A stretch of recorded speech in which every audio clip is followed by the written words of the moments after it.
Pada diskusi kali ini saya akan membahas topik perihal bibir sumbing atau yang kita katakan cleft lip atau labiocissis, yaitu celah pada bibir. Definisi dari bibir sumbing ini merupakan celah pada bagian atas bibir, gusi, langit-langit atau palatum yang merupakan kelainan kongenital pada bagian mulut atau orofasial.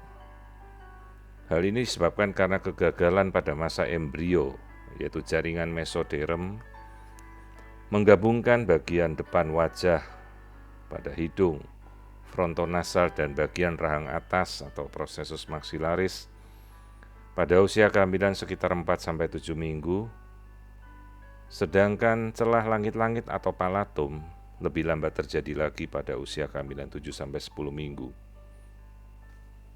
Nama lain yang sering kita dengar yaitu labiocissis, ini adalah bibir sumbing atau cleft lip. Palatocisis adalah cleft palate atau bibir atau langit-langit yang pecah. Gnatocisis yaitu celah pada gusi atau gusi yang terbelah. Labiopalatocisis ini adalah cleft lip dan cleft palate yaitu bibir sumbing dan langit-langit yang pecah. Sementara komplit jika terjadi labiognatopalatocisis. Ini celah pada keseluruhan bagian bibir, gusi, dan langit-langit atau palatum. Faktor resiko terjadi pada kondisi ibu hamil, misalnya perokok, konsumsi alkohol, kondisi diabetes yang tidak terkontrol sebelum kehamilan maupun pada saat kehamilan, yaitu diabetes gestasional, kehamilan pada usia ibu di atas 40 tahun, defisiensi asam folat, defisiensi zinc, riwayat pengobatan pada ibu hamil dengan epilepsi yang mengkonsumsi obat-obat anti kejang pada trimester pertama. Epidemiologi terjadi pada populasi Asia, sangat terjadi umum. 2 dari 1000 bayi yang lahir dengan cleft lip dibandingkan pada ras Kaukasia Eropa 1:1000, sementara Afro-Amerika lebih rendah lagi, 0,5 banding 1000. Pada kondisi di Amerika, cleft lip dengan celah pada langit-langit terjadi 1:1600 kelahiran. Sementara di Indonesia berbanding 1 dari 1000 kelahiran, 46% terjadi bibir sumbing dan celah pada langit-langit. Ada juga bibir sumbing disertai pada kondisi bibirnya saja, yaitu 21%. Dan lebih banyak terjadi pada salah satu sisi dibandingkan pada kedua sisi, yaitu 9:1. Klasifikasi di sini kita bisa melihat unilateral, artinya hanya terjadi pada satu sisi. Ini incomplete, artinya tidak sampai menembus bagian langit-langit, hanya bibirnya saja. Kemudian ini adalah unilateral complete, di mana menembus sampai hidung bagian dalam. Bilateral complete terjadi apabila kedua sisinya terbelah. Nah, dalam kondisi ini adalah incomplete cleft palate. Ini apabila unilateral complete, bagian bibir dan palatum atau langit-langit.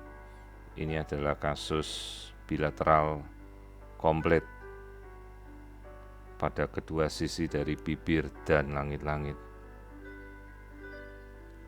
Di sini bisa kita saksikan contoh-contoh kasus yang terjadi pada bibir sumbing dan palatum.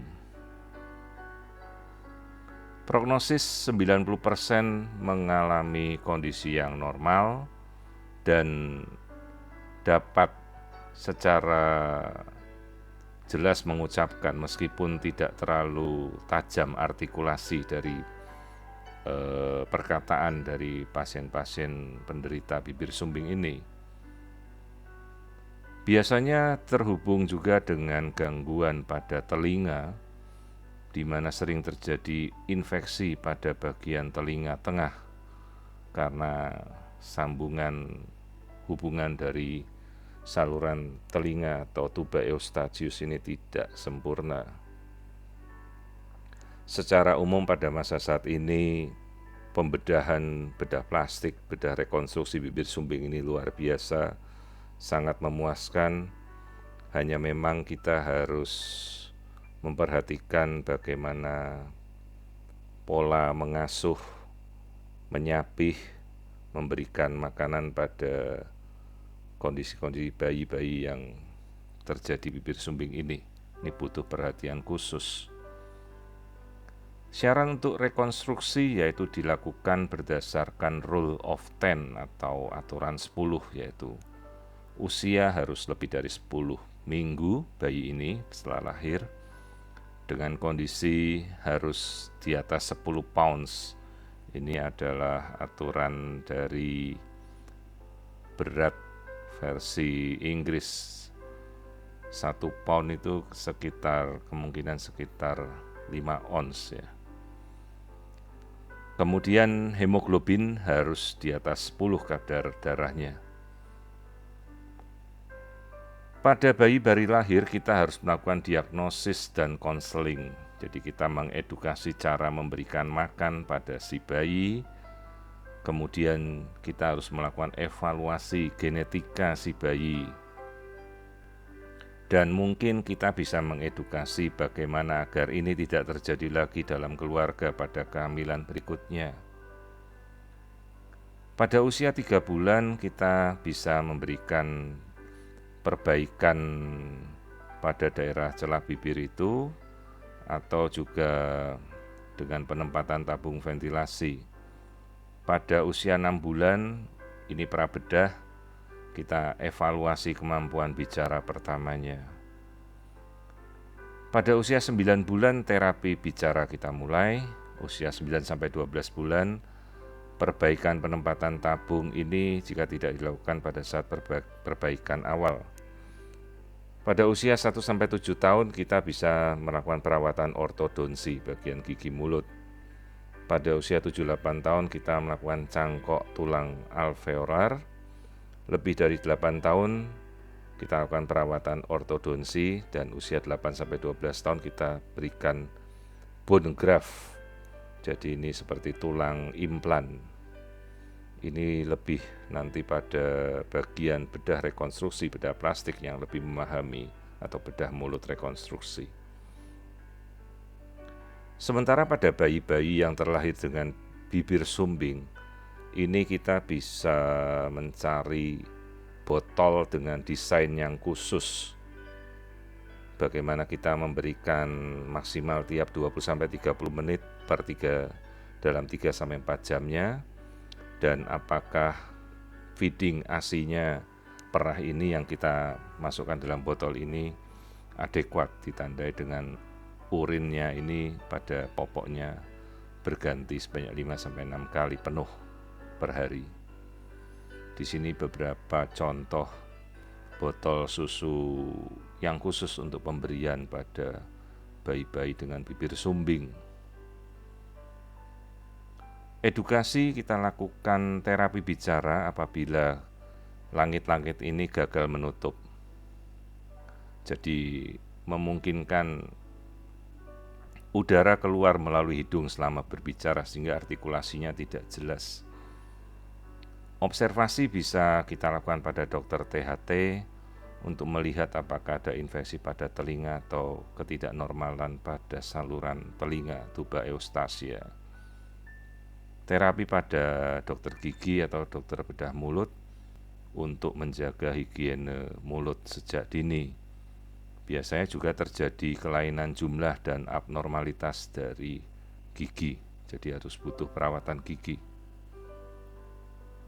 Operasi tambahan diperlukan untuk memperbaiki bekas luka, juga operasi bedah mulut untuk memperbaiki rahang. Biasanya terjadi pada usia 17 tahun untuk perempuan dan 19 tahun pada laki-laki. Post-cleft repair ini kita butuh untuk memfollow up ke dokter bedah mulut biasanya 1-4 minggu setelah tindakan. Observasi nyeri, apakah ada perdarahan, demam, atau tanda infeksi pada luka operasi.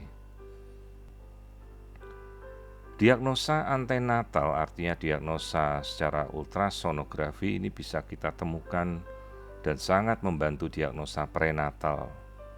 kita bisa melakukan pemeriksaan bibir sumbing itu seperti diagnosa tipe 1 hanya terbatas pada bibirnya saja yang sumbing.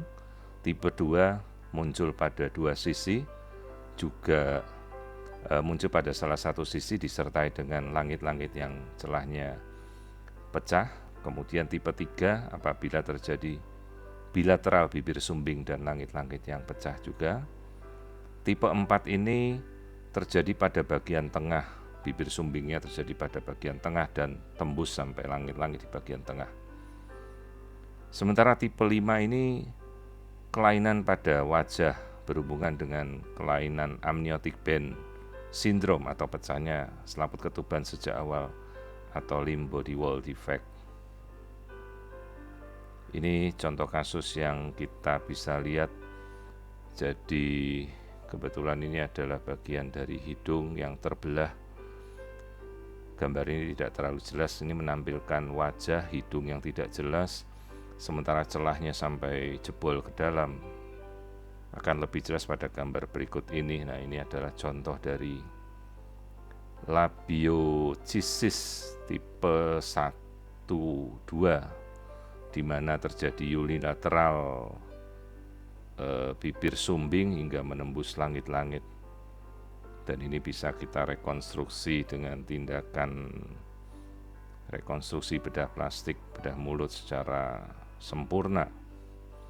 Jadi ini ada contoh dari bibir sumbing tipe 1 atau unilateral cleft hingga cleft lip dan cleft palate atau labiopalatosis. Saya kira demikian yang bisa kita tampilkan dalam presentasi sederhana itu, sekedar mengetahui perihal bibir sumbing dan faktor-faktor pencetus dan risikonya. Terima kasih untuk perhatiannya.